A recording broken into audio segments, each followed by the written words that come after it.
नमस्कार दोस्तों, मैं हूं प्रशांत। स्वागत है आपका प्रतियोगिता दर्पण में। आज हम बात करने जा रहे हैं लैंड सब्सिडेंस के बारे में। कुछ टाइम पहले आपने न्यूज़ देखी होगी, उत्तराखंड में एक जगह है जोशी मठ।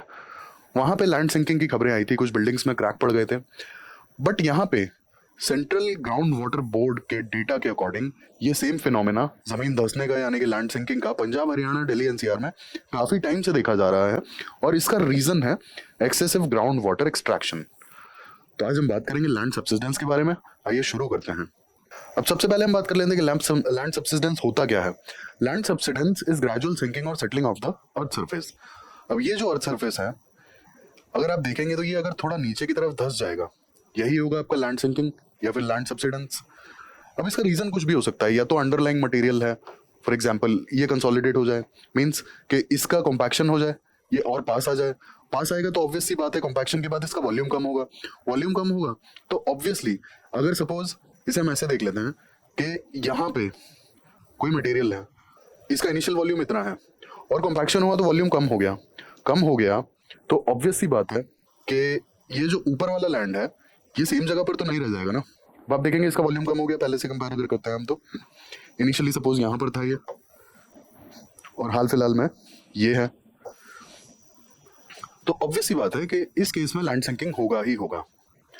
दूसरा, अगर हम इसका रीजन की बात करें तो जो सपोर्टिंग स्ट्रक्चर्स होते हैं, जैसे सपोज ये आपका अर्थ है और यहाँ पे आप कहीं like almost 100 metres down the ground level, अब यहाँ पे कहीं माइनिंग कर रहा है और माइनिंग में आपने इतना बड़ा पोर्शन पूरा जो रिसोर्स का है, जो मिनरल का है, उसे एक्सट्रैक्ट कर लिया है। अब एक्सट्रैक्शन के बाद यहाँ पे गैप बचेगा ऑब्वियसली, और गैप बचेगा तो अगर जिस भी दिन ये माइंस कोलैप्स हुआ तो ऊपर वाला जो पोर्शन है वो तो नीचे आएगा ही ना। अब वो भले ही इतने मैस लेवल पे ना हुआ हो, बहुत छोटा भी अगर होगा, तब भी यहाँ पे कहीं ना कहीं लैंड सिंकिंग का केस तो हमें देखने को मिलेगा ही, क्योंकि यहाँ पे जगह है, इस जगह को ऑक्यूपाई करने के लिए ऊपर से जो भी लैंड है, जो भी ग्राउंड लेवल है, वो नीचे ही आएगा। तो एक आपका ये भी रीजन हो गया कि जो अंडरग्राउंड माइनिंग है उसकी वजह से भी लैंड सिंकिंग होता है। इसके बाद बाकी मिनरल्स की जो भी माइनिंग है, एग्जाम्पल के लिए गैस वगैरह और ये सब, फिर जियोलॉजिकल प्रोसेस भी एक इसका रीजन हो सकता है। और या फिर एक जो सबसे बड़ा रीजन हो सकता है, excessive use of the ground water. अब हम ग्राउंड वाटर की अगर बात करें तो यहाँ कहीं एक्विफर है, ये हमारा ग्राउंड लेवल है, और ये एक्विफर में पानी होता है, जो भी आपका सीपेज होता है अंडरग्राउंड। तो एक सर्टेन हार्ड रॉक का जो स्टेटा है, सपोज ये वाला हार्ड रॉक है आपका, तो ये हार्ड रॉक का स्टेटा है, पानी इससे नीचे नहीं जा पाता, तो यहाँ एक एक्विफर बन गया। एक्विफर बन गया। अब आज जो हम लोग शहरों में करते हैं जनरली, आपने किया यहाँ पे बोरिंग और यहाँ से ये एक्विफर का पानी आपने निकाल लिया, तो एक्विफर की एक सर्टेन लिमिट है। और क्योंकि क्लाइमेट चेंज और लाइक एक्सेसिव अर्बनाइजेशन के कारण से एक्विफर्स आजकल बहुत प्रॉपरली रिचार्ज भी नहीं होते हैं, अगर हम अर्बन एरियाज की बात करें तो, क्योंकि पानी निकल तो रहा है बोरिंग्स के थ्रू, जो भी ट्यूबवेल्स हैं, बोरवेल्स हैं, उनके थ्रू। लेकिन आप सोचिए कि यहाँ पे पूरा कंक्रीट जंगल है, पूरा पक्का है, तो पानी आपका जो भी बारिश होती है वो नालियों में बह जाती है, एक्विफर तक तो पानी पहुंच ही नहीं पाता, जो कि हमारा नेचुरल प्रोसेस है कि जो मिट्टी के थ्रू आपका फिल्टर आउट होकर एक्विफर में पानी जमा हो जाएगा। वो तो यहाँ पॉसिबल ही नहीं है, इतना ज्यादा कंक्रीट जंगल है कि पूरा जो बारिश का पानी है वो सीवेज में चला जाता है ना। और दूसरा कि हम एक्सेसिव पानी निकाल भी रहे हैं, और क्योंकि क्लाइमेट चेंज के कारण आजकल बारिश भी बहुत ज्यादा अनइवन होती है, तो एक्विफर रिचार्ज तो हो नहीं पा रहा है, लेकिन उसका जो पानी है वो कंज्यूम होता चला जा रहा है, कंज्यूम होता चला जा रहा है। तो यहाँ पे कभी ना कभी तो एक वॉइड बनेगा ही ना, क्योंकि पहले पानी था, अब पानी नहीं है। एग्जाम्पल के लिए अगर हम समझें तो जकार्ता की जो सिंकिंग है, जकार्ता इंडोनेशिया, इसकी जो सिंकिंग है, इसका रीजन भी यही बताया गया कि एक्सेसिव ग्राउंड वाटर को लाइक निकाल लिया गया और नीचे एक्विफर्स पूरे के पूरे खाली हो गए। यही कारण है कि जकार्ता सिंक कर गया, मतलब sink as an not exactly, but Jakarta का जो ग्राउंड लेवल है वो मेन सी लेवल के नीचे जा चुका है। वहां पे बारिशों में कई बार पानी घंटों घंटों तक नहीं निकल पाता है, क्योंकि शहर का कुछ हिस्सा लिटरली मेन सी लेवल के नीचे जा चुका है। मेन सी वाटर लेवल के जो सी लेवल का पानी है उससे नीचे है, तो ऑब्वियस ही बात है कि पानी कैसे निकल पाएगा। तो ये हमने बात की कि किस तरीके से एक्विफर या फिर excessive use of ground water के चलते कहीं ना कहीं सिंकिंग स्टार्ट होने लगती है, क्योंकि एक्विफर में भी जो स्पेस ऑक्यूपाइड है वो खाली होगा, और खाली होगा तो कभी ना कभी जो उसके ऊपर की जमीन है वो उसका स्पेस लेने के लिए नीचे खिसक जाएगी। यही हो जाएगा हमारा लैंड सिंकिंग। क्या है लैंड सिंकिंग? जो हमारा ओरिजिनल ग्राउंड लेवल था, ग्राउंड थोड़ा सा उससे नीचे आ गया, ये हमारा ग्राउंड लेवल फर्स्ट हो गया, इतना सिंक हो गया हमारा। अब रीजन कुछ भी हो सकता है, नीचे भले ही हमने यहाँ माइनिंग की वजह से जो मिनरल्स था वो निकाला, या फिर एक्विफर को खाली कर दिया, जो भी रीजन है, ओरिजिनल ग्राउंड लेवल के रिस्पेक्ट में अगर ग्राउंड लेवल नीचे आ जाता है, that's what is land sinking. अब हम बात कर लेते हैं इसके इम्पैक्ट्स की, क्या क्या इम्पैक्ट्स होते हैं लैंड सिंकिंग के। अब सबसे पहला इम्पैक्ट अगर हम बात करें तो इट कैन डैमेज इंफ्रास्ट्रक्चर। अब इंफ्रास्ट्रक्चर कैसे डैमेज करेगा? अब आप सोचिए कि ये जो ग्राउंड लेवल है, तो कोई भी बिल्डिंग है, वो बिल्डिंग की फाउंडेशन, सपोज हम एक बिल्डिंग अज्यूम कर लेते हैं, इसका ये फाउंडेशन है, ये इसके जो भी पिलर्स और जो भी होते हैं। अब लैंड सिंकिंग अगर हो जाएगा, सपोज पहले ग्राउंड लेवल यहाँ था, अब यहाँ आ गया, ठीक है, और यहाँ पे ग्राउंड लेवल कुछ थोड़ा ही नीचे हुआ, तो ये बिल्डिंग तो अनइवन हो जाएगा ना। और अनइवन में हमारा जो भी बिल्डिंग्स डिजाइन होती हैं, हम ग्रेविटी को ध्यान में रख के बनाते हैं, ठीक है। थोड़ा बहुत भी ग्राउंड लेवल ऊपर नीचे हुआ तो उसका जो बैलेंस है, बैलेंस बिगड़ेगा और बिल्डिंग्स क्रैक पड़ जाएंगी, चाहे फिर रोड्स हो, बिल्डिंग्स हो, अंडरग्राउंड यूटिलिटीज हो, टनल्स हो, मेट्रो की जो भी लाइन्स हैं, वो सब बेकार हो जाएंगी। क्योंकि जैसे ही ग्राउंड अनइवन हुआ, लैंड सिंक हुआ, तो जिस ग्राउंड लेवल पे हमने प्लान किया था, लैंड उससे नीचे चला गया। और ये जो सिंकिंग होगा बहुत ज्यादा इवन तो नहीं होगा ना, कुछ कम ज्यादा हो सकता है। कम ज्यादा में तो हमारा स्ट्रक्चर पूरा डैमेज हो जाएगा, क्योंकि एक तरफ से हमारा जो लैंड सिंक हुआ है वो सपोज 10 सेंटीमीटर हुआ है, एक तरफ से हमारा जो लैंड सिंक हुआ है वो 4 सेंटीमीटर भी नहीं हुआ, तो बस ऑब्वियसली बिल्डिंग खत्म उतने में तो क्रैक पड़ जाएगा, क्योंकि हमारा जो भी कंक्रीट स्ट्रक्चर है उसका वेट अनइवन हो जाएगा। यहाँ पे जो वेट ट्रांसफर है वो इस लेवल पे हो रहा है, यहाँ पे जो वेट ट्रांसफर है वो इस लेवल पे हो रहा है, तो ऑब्वियसली यहाँ कहीं क्रैक आ जाएगा। तो इस तरीके से हमारा जो इंफ्रास्ट्रक्चर है वो खत्म होने लगेगा। इसके बाद risk of flooding in the coastal regions. अब हम यहाँ बेसिक कंसेप्ट देख लेते हैं, जो जकार्ता का हमने देखी थी, बात की थी। ये आपका सी लेवल है, ठीक है, और ये आपका ग्राउंड लेवल है अभी, और ये आपका जो है ये सी है। अब यहाँ पे अगर लैंड सिंकिंग हो जाती है सपोज, तो ये आपका सी, और यहाँ पे लैंड सिंकिंग के कारण से ग्राउंड लेवल सपोज यहाँ आ गया, यहाँ, तो जैसे ही थोड़ी बहुत भी लाइक सी में थोड़ा बहुत भी हलचल होती है, थोड़ा बहुत भी कुछ वेदर के वजह से थोड़ा सा भी इश्यूज होता है, तो तुरंत पानी आ जाएगा। अब यहाँ आप देखिए, यहाँ ग्राउंड और सी लेवल का डिफरेंस देखिए, और यहाँ ग्राउंड और सी लेवल का डिफरेंस देखिए कितना है। तो लैंड सिंकिंग की वजह से सबसे बड़ा जो इशू आएगा वो क्या आएगा? फ्लडिंग का। जकार्ता का भी यही केस है। जकार्ता में क्या है कि आपका ये सी है, अब यहाँ पे जो भी लैंड सिंक हुआ है या फिर गवर्नमेंट ने कुछ छोटे मोटे स्ट्रक्चर्स बना रखे हैं जिससे कि फ्लडिंग ना हो। अब जो सिटी के अंदर का लैंड है वो ये सी लेवल से थोड़ा बहुत नीचे तक सिंक कर चुका है। अब आप खुद सोच सकते हैं कि जब यहाँ पे पानी बारिश होती है तो पानी कैसे निकलेगा, क्योंकि सी लेवल और उस पानी का लेवल तो बराबर ही हो जाता है ना। और ऑब्वियसली बात है कि पानी का लेवल नीचे होना चाहिए, तभी पानी का वहाँ पे ट्रांसफर होगा, पानी उस डायरेक्शन में जाएगा। और यहाँ पे फ्लडिंग हो जाएगी तो पानी निकालोगे तो वाया मशीन से निकालोगे ना, और क्योंकि यहाँ का ग्राउंड का लेवल नीचे है तो पानी ऑब्वियसली दोबारा आ जाएगा। तो ये फ्लडिंग इस चक्कर में भी हो जाती है, ठीक है।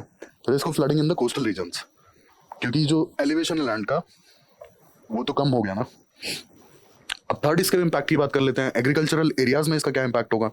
अब एग्रीकल्चरल एरियाज में जो हमारा वाटर फ्लो है, वाटर फ्लो को ये काफी डिस्ट्रैक्ट करेगा। अब यहाँ पे भी वही वाला फंडा है, सपोज ये आपका फार्म है और यहाँ इस लेवल पे आपका जो कोई नदी है। अब अगर आपका लैंड सब्सिडेंस हो गया तो आपका फार्म और आपकी नदी बहुत कम लेवल पे रह जाएंगे दोनों का। जैसे ये आपका ग्राउंड लेवल है फार्म का, ये आपका रिवर है। अब सपोज यहाँ बारिश होती है, पानी आप निकालेंगे कहाँ? हमेशा ही आपका जो फार्म है वो फ्लडेड रहेगा। और आपने अगर सपोज पानी दिया भी है या फिर आपने फर्टिलाइजर वगैरह डाला है, तो कई बार क्या होता है कि वो पानी आपको ड्रेन करना पड़ता है। कई बार ऐसे मतलब कुछ पर्टिकुलर सीड्स की रिक्वायरमेंट होती है कि पानी कुछ देने के बाद और जितना एब्जॉर्ब हो गया उसके अलावा एक्सेसिव पानी आपको ड्रेन कर देना है। अब लैंड आपका सिंक हो गया तो आप पानी निकालोगे कैसे? और अगर आपने मशीन से यूज करके निकाल भी दिया तो आपकी तो जो लाइक फार्म की कॉस्ट है, जो आई मीन क्रॉप की जो कॉस्ट है वो बढ़ जाएगी। तो ये एक बहुत बड़ा इशू हो जाएगा।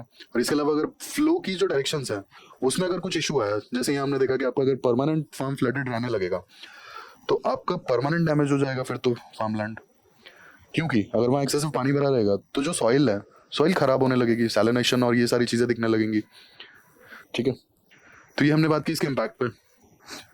अब हम बात करने जा रहे हैं ग्राउंड वाटर और ग्राउंड वाटर एक्सट्रैक्शन और लैंड सब्सिडेंस के बीच में क्या लिंक है, ठीक है। इस पे क्या एविडेंसेस हैं, सेंट्रल ग्राउंड वाटर बोर्ड की क्या रिपोर्ट है। अब लैंड सब्सिडेंस जो ग्राउंड वाटर एक्सट्रैक्शन की वजह से होता है, तो जैसा मैंने आपको बताया था कि एक सर्टेन डेप्थ पर एक्विफर होता है, ये आपका ग्राउंड लेवल है, यहाँ कहीं आपका एक्विफर होगा और यहाँ कहीं आपका पानी होगा। अब ऑब्वियसली बहुत एग्रेसिव तरीके से अगर ट्यूबवेल्स के थ्रू पानी निकाला गया है तो यहाँ पे सॉइल सेटलमेंट होगा ही होगा। और यहाँ पे क्योंकि स्पेस क्रिएट हुआ है तो सॉइल सेटलमेंट होना निश्चित है, ठीक है, क्योंकि पहले यहाँ जो जगह थी वो पानी ने ले रखी थी और फिलहाल में यहाँ पे स्पेस क्रिएट हो गया है, यहाँ पे एक वॉइड क्रिएट हो गया है। तो जैसे ही सॉइल सेटलमेंट होगा तो ये ग्राउंड जो है नीचे चला जाएगा, क्योंकि ये वाला लेवल जो है यहाँ पे ये भी तो नीचे जाएगा थोड़ा सा, तो ऑब्वियसली ये ऊपर वाला भी तो सॉलिड है ना, ये हवा में तो लटका नहीं रहेगा, ये भी इसके साथ साथ नीचे आएगा। तो इस तरीके से आपका यहाँ पे ग्राउंड वाटर एक्सट्रैक्शन के चक्कर में लैंड सब्सिडेंस होता है। अब इसके एविडेंस की अगर हम बात करें तो सेंटिनल-1 ये सैटेलाइट है, इसके अकॉर्डिंग जो नेशनल कैपिटल रीजन है यानी कि दिल्ली का लैंड सब्सिडेंस यानी कि लैंड सिंकिंग 2011 से और 17 के बीच में ऑलमोस्ट 15 mm पर ईयर तक हुई है। और ये डेटा है 2011 से 17 के बीच का। 15 mm पर ईयर से इसके इस रेट पे दिल्ली एनसीआर की लैंड सिंकिंग हुई है, और ये सैटेलाइट का डेटा हमें बताता है। ठीक है, अब हम इसका अगर रीजन थोड़ा सा और डेप्थ में घुसे तो यहाँ पे जो ग्राउंड वाटर एक्सट्रैक्शन है उसका एक सबसे बड़ा रीजन अर्बनाइजेशन और अनप्लान्ड ग्रोथ है। एक हैपजार्ड अर्बनाइजेशन होता है, पानी की जो सर्विसेज हैं, वाटर सर्विसेज जो हैं, ऑर्गेनाइजेशंस बहुत इजीली और बहुत अच्छे से प्रोवाइड नहीं कर पाती हैं इनिशियली, क्योंकि इतना हैपजार्ड ग्रोथ होता है। और इस कारण से काफ़ी सारे ट्यूबवेल्स खुद जाते हैं, और जो भी गवर्नमेंट ऑर्गेनाइजेशंस हैं जो पानी प्रोवाइड करती हैं और जो पानी की सर्विसेज प्रोवाइड करती हैं वो वहाँ तक पहुँच नहीं पाती हैं, और बहुत सारा सो कॉल्ड इलीगल कंस्ट्रक्शन भी हो जाता है। तो इस चक्कर में अब पानी तो चाहिए ना भाई, जो भी रोड जो भी रहेगा, जो भी अपना घर बनाएगा, तो ट्यूबवेल्स काफ़ी ज़्यादा हो जाते हैं। और ये जो अनप्लान्ड ग्रोथ है इसके कारण से क्या होता है कि बहुत एग्रेसिव तरीके से ग्राउंड वाटर एक्सट्रैक्शन होता है। और सिर्फ एक्सट्रैक्शन ही नहीं होता है, एक्विफर्स का एक तरीके से देखा जाए तो एक्सप्लॉयटेशन हो जाता है। जितना वो रिचार्ज नहीं हो पाते हैं साल में, उससे बहुत ज़्यादा उसकी कैपेसिटी से पानी निकाल लिया जाता है। अब अपार्ट फ्रॉम दिल्ली एनसीआर, ये सेम केस कोलकाता में भी देखने को मिला था। काफ़ी सारे जो लैंड ब्लॉक्स हैं उनके जो एक्विफर्स थे, उन एक्विफर्स को एक्सप्लॉइट किया गया और काफ़ी ज़्यादा मात्रा में ग्राउंड वाटर एक्सट्रैक्शन हुआ, और इस कारण से कोलकाता के नियर बाय रीजन्स में भी लैंड सिंकिंग देखने को मिली थी। ठीक है, तो ये हमने बात की ग्राउंड वाटर एक्सट्रैक्शन की। अब करंट कंडीशन की बात कर लेते हैं कि current condition ground water extraction की इंडिया में है क्या।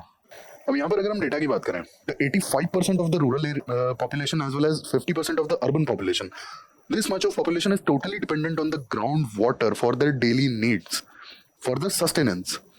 अब यहाँ पे एक चीज और है कि ग्राउंड वाटर विद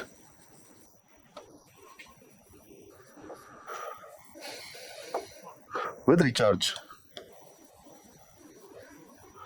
इसका भी परसेंटेज ड्रॉप हुआ है। एज इन कि जितना वो ग्राउंड वाटर निकलता है उसके प्रोपोर्शन में कितना रिचार्ज हो पाता है, तो इसका भी प्रोपोर्शन ड्रॉप हो गया। इसके अलावा दिल्ली एनसीआर, पंजाब, इन सारे रीजन्स में ओवर एक्सप्लॉयटेशन हुआ है, ग्राउंड वाटर डिप्लीशन हो चुका है। पंजाब में भी अगर आप देखेंगे तो ट्यूबवेल्स और नदी के अलावा कुछ था ही नहीं, तो फार्मिंग के लिए इतना ज़्यादा ग्राउंड वाटर यूज़ हुआ है। अब ये जो पॉपुलेशन है ना, इतनी पॉपुलेशन जब डिपेंडेंट है ना, तो इससे आप एक चीज़ देखेंगे कि इंडिया जो है, India is the largest country using the ground water. हम इतने ज़्यादा डिपेंडेंट हैं, India is the largest country to use ground water, इतनी ज़्यादा क्वांटिटी में हम लोग यूज़ कर ले रहे हैं। अब अगर डेटा की बात करें तो सेंट्रल ग्राउंड वाटर बोर्ड एक डेटा देता है, इसके अकॉर्डिंग पंजाब की अगर बात करें तो पंजाब में 70% से भी ज़्यादा जो ग्राउंड वाटर ब्लॉक्स हैं वो ओवर एक्सप्लॉयटेड कैटेगरी में आते हैं। अब सेम डेटा अगर हम दिल्ली के लिए देखें तो ये ग्रेटर देन 50% है।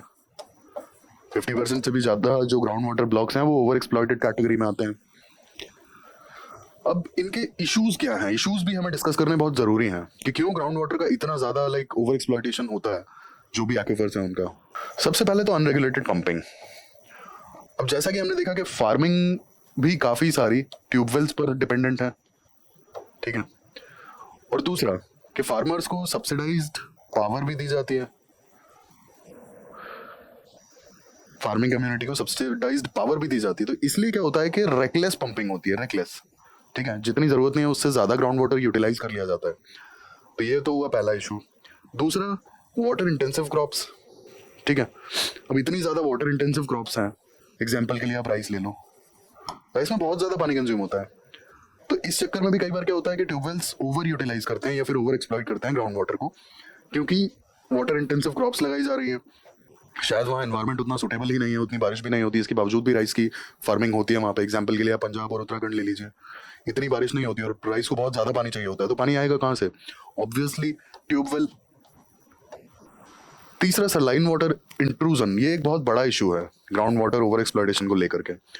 जो भी कोस्टल एरियाज के आसपास के एरिया है ना, वहाँ पे फ्रेश वाटर को इतना ज़्यादा ओवर एक्सप्लॉइट कर लिया गया है कि जो एक्विफर है फ्रेश वाटर के, वहाँ पे सलाइन वाटर ने जगह ले ली है। जैसा कि हमने बात की थी कि एक्विफर अगर खाली होगा, ओवर एक्सप्लॉइटेशन की वजह से एक्विफर में अगर वॉइड्स क्रिएट होंगे तो या तो सॉइल सेटलमेंट होगा, अब वहाँ सॉइल सेटलमेंट तो हुआ नहीं, लेकिन क्योंकि वहाँ सलाइन वाटर अवेलेबल है तो उसकी जगह सलाइन वाटर ने ले ली। और saline water as you know किसी काम का है नहीं। बहुत सारे कामों में आप ना तो आप उसे पी सकते हो, ना आप उसे फार्मिंग के लिए यूज़ कर सकते हो, और ना ही आप लाइक इंडस्ट्रियल यूसेज भी उसका मतलब कोई बहुत ज़्यादा नहीं है सलाइन वाटर का। तो ओवरऑल सलाइन वाटर के सारे इश्यूज हैं। अब इंट्रूजन हो गया तो ये भी एक बहुत बड़ा इशू है। लास्टली हम देखें इकोलॉजिकल इम्पैक्ट। अब क्योंकि ग्राउंड वाटर डिप्लीट होता जाएगा तो पानी लाएंगे कहाँ से? या तो रिवर्स से लाएंगे या लेक से लाएंगे। अब सपोज जैसे ग्राउंड वाटर को ओवर एक्सप्लॉइट किया, वैसे ही रिवर्स और लेक्स को भी अगर ओवर एक्सप्लॉइट करने लगे तो फिर जो एनिमल्स रिवर्स और लेक्स पे डिपेंडेंट है ये कहाँ जाएंगे? तो ये हमने इकोलॉजिकल इम्पैक्ट्स की बात की। अब आगे हम देखेंगे गवर्नमेंट इनिशिएटिव्स क्या क्या हैं। ये सारे गवर्नमेंट इनिशिएटिव्स स्पेसिफिकली अगर देखा जाए तो ग्राउंड वाटर के लिए चलाए जा रहे हैं, जैसे प्रधानमंत्री कृषि सिंचाई योजना, Jal Shakti Abhiyan, catch the rain campaign, Atal Bhujal Yojana again for ground water, Atal mission for rejuvenation and urban transformation, this is for urban areas as well as ground water usage. तो ये सारी गवर्नमेंट स्कीम्स की हमने बात की। अब लास्टली हम वे फॉरवर्ड पे बात कर लेते हैं। अब इस चीज को अगर इम्प्रूव करना है तो इसकी इम्प्रूवमेंट के लिए सबसे पहले तो क्रॉप डाइवर्सिफिकेशन होना ही चाहिए। बिना क्रॉप डाइवर्सिफिकेशन के ये जो ग्राउंड वाटर डिप्लीशन हो रहा है, आगे जाके यही ground water depletion water crisis का भी रूप ले सकता है। तो इसलिए हमें वाटर एफिशिएंट क्रॉप्स को लगाना होगा। इसके अलावा जो वाटर इंटेंसिव क्रॉप्स हैं, एग्जाम्पल के लिए राइस है और जो भी अदर क्रॉप्स हैं, ऐसी वाटर इंटेंसिव क्रॉप्स को अवॉइड करना चाहिए, या फिर ये जो फार्मिंग है वो वहाँ की जाए जहाँ पे वाटर अवेलेबिलिटी है, including natural resources as well as rain, rather than कि हम ट्यूबवेल से पानी यूटिलाइज करें राइस कल्टीवेशन के लिए। तो ये ना हो तो बेटर है, ये हमारे फ्यूचर प्रोस्पेक्ट्स के हिसाब से अगर देखा जाए तो। फिर बात करते हैं कैचमेंट एरिया मैनेजमेंट की, बहुत ही इंपॉर्टेंट चीज़ है। कोई भी पर्टिकुलर कैचमेंट एरिया है तो उसमें कुछ बेसिक से स्टेप्स लिए जा सकते हैं, जैसे ग्राउंड वाटर रिचार्ज या फिर एक्विफर रिचार्ज के पे काम किया जा सकता है। ठीक है, इसके बाद जो फ्लड वाटर है या फिर जो रेन वाटर है, इसको हम हार्वेस्ट कर सकते हैं, इसको यूटिलाइज कर सकते हैं। और किस लिए? एक तो एक्विफर रिचार्ज के लिए इसे यूज कर सकते हैं, और दूसरा कि हम जो भी हमारे आर्टिफिशियल पॉन्ड्स हैं, एग्जाम्पल के लिए आर्टिफिशियल पॉन्ड्स हैं, उन्हें फिल कर सकते हैं फ्लड वाटर या फिर रेन वाटर से। इसके बाद प्लांटेशन पे ध्यान दिया जा सकता है, जिससे कि एक्सेसिव पानी जब बारिश होती है, अगर हैवी रेन होती है, तो सारा पानी एक साथ नदी या नाले में बहने के बजाय बहुत स्लो स्लो बहे। ठीक है, जो भी बैरलैंड होता है जहाँ पे प्लांटेशन वगैरह बहुत कम है और प्लांट्स नहीं है, वहाँ पे सारा पानी बहुत जल्दी इकट्ठा हो जाता है और बहुत ही जल्दी वो किसी भी रिवर या जो भी नियर बाय वाटर बॉडी है उसमें पहुँच जाता है, और कई बार अनएक्सपेक्टेड वाटर लेवल्स बढ़ जाते हैं, तो उस चीज़ से भी बचा जा सकता है। फिर एक थर्ड सबसे इंपॉर्टेंट जो चीज़ है जो हम वे फॉरवर्ड में देख सकते हैं, that is waste water recycling and reuse. तो रादर देन हम टोटली फ्रेश वाटर रिसोर्सेज पे डिपेंड हो जाएं, जिसमें ground water as well as river, इनका जो पानी है, उसके बजाय हम अपने रोजमर्रा के कामों के लिए as well as industrial utilization के लिए हम जो भी वेस्ट वाटर है उसे प्रॉपरली ट्रीट करें सीवेज ट्रीटमेंट प्लांट्स या फिर वाटर ट्रीटमेंट प्लांट्स में, और उसे हम रिसाइकल करके और दोबारा से यूज कर लें। अब यहाँ पे स्पेसिफिकली अगर बात की जाए तो गल्फ कंट्रीज की हम बात करते हैं, तो यहाँ पे दुबई का मॉडल काफी अच्छा काम करता है। दुबई की अगर बात की जाए ग्राउंड ये वेस्ट वाटर मैनेजमेंट में, तो वो वेस्ट वाटर इतना अच्छे से रिसाइकल करते हैं और इतना अच्छे से लाइक उसको ट्रीट करते हैं, और जो इनका लाइक कलेक्शन का जो लाइक कलेक्शन की जो एफिशिएंसी है वो भी काफ़ी अच्छी है। जितना पानी जाता है सप्लाई में, उसका ऑलमोस्ट 70% पानी ये लोग रिसाइकल करके और दोबारा यूज़ कर लेते हैं। मतलब सपोज अगर 100 लीटर वाटर एग्जाम्पल के लिए ये डेली सप्लाई कर रहे हैं, तो ये ऑलमोस्ट 70 लीटर्स पानी दोबारा से वेस्ट वाटर को रिसाइकल करके और निकाल लेते हैं। तो इनका बेसिकली जो लॉस हुआ वो सिर्फ और सिर्फ 30 लीटर्स का ही हुआ, तो इन्हें एडिशनली सिर्फ 30 लीटर्स ऐड करना है। तो आप देख सकते हैं कि वेस्ट वाटर रिसाइकलिंग कितना ज़्यादा एफिशिएंट हो जाता है कि रादर देन पूरा 100 लीटर्स की रिक्वायरमेंट को फुलफिल करना, जो एट द एंड रह जाती है वो सिर्फ और सिर्फ 30 लीटर्स की रिक्वायरमेंट को फुलफिल करने की रह जाती है। तो वेस्ट वाटर रिसाइकलिंग काफ़ी हद तक ये जो ओवर एक्सप्लॉयटेशन है ग्राउंड वाटर रिसोर्सेज का as well as fresh water resources का, इसे बचा सकता है। और अगर हम ground water over exploitation as well as depletion को बचा लेंगे तो हमें इन फ्यूचर ये जो लैंड सब्सिडेंस जैसी घटनाएं हैं ये देखने को नहीं मिलेंगी, जो हाल फिलहाल आपने जोशीमठ में देखा, जो कोलकाता में देखा, जो जकार्ता में देखा, और जो दिल्ली एनसीआर के बारे में जो डेटा बताता है सैटेलाइट का। तो अभी तो ये थोड़ा थोड़ा था, बट इन केस अगर किसी दिन ज्यादा लैंड सब्सिडेंस हो जाता है ये बड़ी बड़ी सिटीज में, कितना ज्यादा इंफ्रास्ट्रक्चरल लॉस हो सकता है, कैन यू इमेजिन। तो ये हमने सारी बात की, पूरा डिस्कशन किया लैंड सब्सिडेंस पे, ग्राउंड वाटर एक्सप्लॉयटेशन पे और वे फॉरवर्ड पे। ऐसे ही इन्फॉर्मेटिव वीडियोस के लिए हमारे साथ जुड़े रहिए। Thanks for watching.